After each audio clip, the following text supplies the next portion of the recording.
નમસ્તે વિદ્યાર્થી મિત્રો, ધોરણ 10 માં તમારે ગણિતના પેપરમાં પાસ થવું છે, સારા માર્ક્સ લાવવા છે કે પછી ટોપર બનવું છે।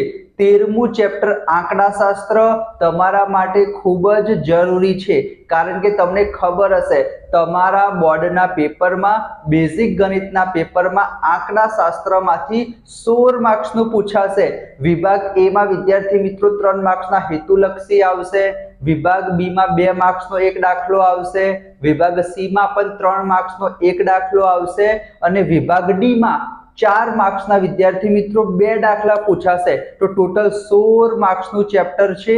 આપણે અલગથી પ્લેલિસ્ટ બનાવીશું 13મા ચેપ્ટર આંકડાશાસ્ત્રની, એમાં બધા જ પ્રકારના દાખલા કરાવી દઈશું જે તમારી ટેક્સ્ટબુકમાં નથી આપ્યા પણ તમારા બોર્ડમાં પૂછાવાના સૌથી વધારે ચાન્સીસ છે, એ બધા દાખલા પણ આપણે વિદ્યાર્થી મિત્રો કરાવી દઈશું। તો તમારે શું કરવાનું છે, આ તમારી જ ચેનલ છે તો ફટાફટ વિદ્યાર્થી મિત્રો વિડીયોને લાઈક કરી દો અને ચેનલને સબસ્ક્રાઇબ કરીને વિદ્યાર્થી મિત્રો નોટિફિકેશન ઓન કરી દો। 13.1 13.2 13.3 બધું જ આપણે જોવાના છીએ। તો આપણે સ્ટાર્ટ કરીએ। તો વિદ્યાર્થી મિત્રો આપણે જોઈ રહ્યા હતા સ્વાધ્યાય 13.1 મધ્યક। તમને ખબર જ છે વિદ્યાર્થી મિત્રો, તમારા બોર્ડના પેપરમાં એક દાખલો 100% પૂછાશે, 3 માર્ક્સમાં કે 4 માર્ક્સમાં મધ્યક શોધો। જ્યારે પણ તમને દેખાય મધ્યક શોધો, તમે સાદી રીતથી ગણો, ધારેલા મધ્યકની રીતથી ગણો, પદ વિચલનની રીતથી ગણો, કોઈ પણ રીતથી ગણો, તમને ખબર જ છે મધ્યક શોધવાનું કે તમારે 3 વસ્તુ તો લખી જ દેવાની। વર્ગ તમને આપેલો હશે તો વર્ગ જોઈને વિદ્યાર્થી મિત્રો લખી દો। બીજા નંબરે વિદ્યાર્થી મિત્રો તમને આવૃત્તિ આપેલી હશે, જોઈને વિદ્યાર્થી મિત્રો લખી દો। વર્ગ અને આવૃત્તિ શું કરવાની વિદ્યાર્થી મિત્રો, જોઈને લખી દેવાની। એના પછી આપણે આવૃત્તિનો શું કરવાનો, સરવાળો કરવાનો, તમને જરૂર પડશે જ। તો અહીંયા સરવાળો કરીએ, 10 ને 3 13 થશે, 13 ને 11 કેટલા થશે 24, 24 ને 8 કેટલા થશે વિદ્યાર્થી મિત્રો 34, નહીં 24 ને 8 કેટલા થાય વિદ્યાર્થી મિત્રો 31 ને 32 અને 32 ને 3 કેટલા થશે વિદ્યાર્થી મિત્રો 35, બરાબર। સિગ્મા fi તમારે ફરીથી એક વખત રિવિઝન રિપીટ કરી દેવાનું, ના આવડે તો 3 ને 1 4, 4 ને 8 કેટલા થશે વિદ્યાર્થી મિત્રો 4 ને 8 કેટલા થાય 12, 12 ને 3 15 નો 5 રો વધી ફરી 1, 1 ને 1 2, 2 ને 1 3, 35 આવી ગયો। ચલો થોડીક નાની મોટી મિસ્ટેક થશે, તમારો ફાઇનલ આન્સર નહીં આવે, ખોટો આવશે, તો એક વખત તમારે ક્રોસ વેરિફિકેશન કરી દેવાનું। 1 થી 7 દાખલા હતા વિદ્યાર્થી મિત્રો, 8 દાખલા હતા, એમાં આપણે સાદી રીત જોઈ, પદ વિચલનની રીત જોઈ, ધારેલા મધ્યકની રીત બાકી છે। તો 9મા નંબરનો દાખલો આપણે ધારેલા મધ્યકની રીતથી ગણીશું। મધ્યક શોધવું હોય એને આપણે શેના વડે દર્શાવીએ, x બાર વડે દર્શાવીશું। સૂત્ર તમને ખબર જ છે વિદ્યાર્થી મિત્રો, a plus sigma fi di upon sigma fi। આ શું છે વિદ્યાર્થી મિત્રો, સૂત્ર છે। અને એક બીજું સૂત્ર યાદ રાખજો કે di બરાબર શું થશે, xi માઇનસ a। અહીંયા હું લખવાનો જ છું વિદ્યાર્થી મિત્રો, di બરાબર શું થશે, xi માઇનસ a, અને અહીંયા શું લખવાનું, fi di લખવાનું। જેમ પદ વિચલનની રીતમાં આપણે શું લખતા હતા, ui fi ui, એ જ પ્રમાણે di વાળી રીતમાં શું લખવાનું, di અને fi di। ui નું સૂત્ર શું થશે, xi minus a upon h, h એટલે થશે વર્ગ લંબાઈ। આમાં આપણે વર્ગ લંબાઈ નથી લેવાની, એક વખત ચેક કરી લો, વિડિયો ચાલુ જ છે, ઓકે ચલો વેરી ગુડ। કારણ કે ઘણી બધી વખત એવું પણ થતું હોય છે કે આખા વિડિયોનું શૂટિંગ થઈ જાય પછી ખબર પડે કે શૂટિંગ જ નથી થયું, તો ફરીથી મારે શૂટ કરવું પડે, એના માટે ચલો। xi એટલે શું થાય વિદ્યાર્થી મિત્રો, મધ્ય કિંમત અમને આવડે છે શોધતા, શું કરવાનું, અધઃ સીમા બિંદુ ઉધ્વ સીમા બિંદુ બંનેનો સરવાળો ભાગ્યા 2। 55 ને 45 કેટલા થશે, તમે કહેશો સર 55 ને 45 કેટલા થાય 100 થાય, અને 100 ના અડધા કેટલા થાય 50 થાય, આવું તો અમને આવડે સર।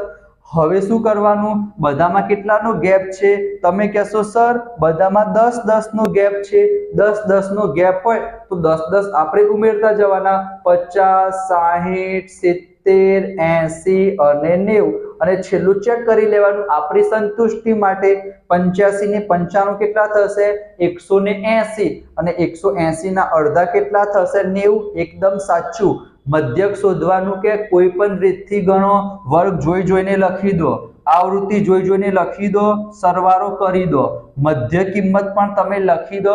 આઠમો દાખલો થોડોક અલગ હતો કારણ કે અહીંયા સેમ નતું આપેલું, તો આપણે કઈ રીતના કર્યું હતું તમને ખબર છે? ના ખબર હોય તો તમે જોઈ લેજો વિદ્યાર્થી મિત્રો. ચલો એના પછી વિદ્યાર્થી મિત્રો આપણે ડીઆઈ જેમ યુઆઈ માં કરતા હતા એમ જ ડીઆઈ માં કરવાનું. તમને ખબર હશે વિદ્યાર્થી મિત્રો, મેં તમને કીધેલું છે જ્યારે પણ મધ્યક શોધવાનું કે ત્યારે જે આપણે એ ધારવાનું હશે ને એ જે સૌથી ઉપરનું હશે એના બરાબર આપણે એ ધારીશું. તમને ખબર છે કેમ? હું નહીં કહું, તમે બધા મારા વિડીયો જોયા હશે તો તમને ખબર જ હશે. બરાબર. ચલો હવે શું કરવાનું? સામે શું લખી દઈશું? 0 0 લખી દઈશું. યુઆઈ માં આપણે શું કરતા હતા? 1 2 3 4 5 એવું લખતા હતા. ડીઆઈ માં એવું નહીં કરવાનું. ડીઆઈ માં શું કરવાનું? અહીંયા ડિફરન્સ કેટલાનો છે? તમે કહેશો સર ડિફરન્સ તો 10 10 નો છે. તો બસ વિદ્યાર્થી મિત્રો અહીંયા 10 એકાનો ઘડિયો લખવાનો. 10 એકા 10, 10 દુ 20, 10 તરી 30, 10 ચોક 40. યુઆઈ માં આપણે શું કરતા હતા? 0 લખીને નીચે 1 2 3 4 5 એવું લખતા હતા. ડીઆઈ માં શું કરવાનું? જેનો જેટલાનો ડિફરન્સ હોય ને એનો ઘડિયો લખવાનો. બસ આટલું જ તમારે યાદ રાખવાનું છે. અહીંયા શું લખ્યું છે વિદ્યાર્થી મિત્રો? એફઆઈ ડીઆઈ એટલે કે એફઆઈ નો અને ડીઆઈ નો શું કરવાનો વિદ્યાર્થી મિત્રો? મલ્ટીપ્લિકેશન એટલે કે ગુણાકાર કરવાનો. 3 ગુણ્યા 0 કેટલા થશે? 0 ઓલરેડી લખેલા છે. 10 ગુણ્યા 10 કેટલા થાય વિદ્યાર્થી મિત્રો? 100 થશે. એના પછી 11 ગુણ્યા 20, તો પહેલા 11 નો 2 સાથે ગુણાકાર કરીએ તો 11 દુ કેટલા થાય? 22 થાય. અને પાછળ આ જે 0 છે એમના એમ આપણે લખી દઈશું. એ જ પ્રમાણે 8 ગુણ્યા 3 કરીશું તો 8 તરી કેટલા થશે? 24 થશે. અને આ 0 આપણે પાછળ એમના એમ લખી દઈશું. એ જ પ્રમાણે 3 ગુણ્યા 4 કરીશું તો 3 ચોક 12 અને પાછળ 0 એમના એમ આપણે લખી દઈશું. હવે આ બધાનો શું કરવાનો છે? સરવાળો કરવાનો છે. તો સરવાળો આપણે કરીએ તો આ તો 0 છે તો 0 લખી દો. 4 ને 2 6 ને 2 8 લખી દો. 1 ને 2 3 ને 2 5 ને 1 6 680. બરાબર. તો સિગ્મા એફઆઈ ડીઆઈ કેટલા આયા વિદ્યાર્થી મિત્રો? 680. સિગ્મા એફઆઈ કેટલા આયા? 35. અને એ કેટલા છે વિદ્યાર્થી મિત્રો? 50. તો આ ત્રણ કિંમત આપણે આમાં મૂકી દઈશું એટલે આપણને શું મળશે વિદ્યાર્થી મિત્રો? જવાબ મળશે. ચલો 35 છે, 680 છે અને વિદ્યાર્થી મિત્રો અહીંયા 50 આપેલા છે. તમારે સ્ક્રીનશોટ લેવો હોય તો વિદ્યાર્થી મિત્રો લઈ લેજો. ચલો હવે આપણે શું કરીએ? સૌથી પહેલા હું મૂકું છું સૂત્ર એટલે કે ફોર્મ્યુલા. તો સૂત્ર શું છે વિદ્યાર્થી મિત્રો? x બાર બરાબર a plus sigma fi di upon sigma fi. આ છે ધારેલા મધ્યક શોધવાનું સૂત્ર, મતલબ મધ્યક શોધવાનું સૂત્ર ધારેલા મધ્યકની રીતે. એ બરાબર કેટલા ધાર્યા હતા વિદ્યાર્થી મિત્રો? આપણે 50 ધાર્યા હતા. સિગ્મા એફઆઈ ડીઆઈ કેટલા આવ્યા હતા? 680. અને સિગ્મા એફઆઈ કેટલા હતા વિદ્યાર્થી મિત્રો? 35 હતા. અહીંયા જો 68 ની જગ્યાએ 70 હોત તો આપણે 35 નું 70 કરી શકત, પણ વિદ્યાર્થી મિત્રો અનફોર્ચ્યુનેટલી નથી. તો 50 એમના એમ 680 ભાગ્યા 35 અહીંયા વિદ્યાર્થી મિત્રો આપણે કરી દઈશું. 680 ભાગ્યા 35. 35 નું 70 તો મોટા થઈ જાય તો 35 એકા 35 વાળી ભાગ ચલાવીશું વિદ્યાર્થી મિત્રો. અહીંયા 35 એકા કેટલા થશે વિદ્યાર્થી મિત્રો? 35 એક બધું ચેક કરી લઉં કારણ કે પેલું શું કહેવાય ચાર્જિંગ ઓછું છે તો મોબાઈલ સ્વિચ ઓફ ના થઈ જાય વિદ્યાર્થી મિત્રો. માત્ર 3% ચાર્જિંગ છે તો ફટાફટ ચલો 35 એકા 35. 8 માંથી 5 જશે તો કેટલા આવશે? 3 આવશે.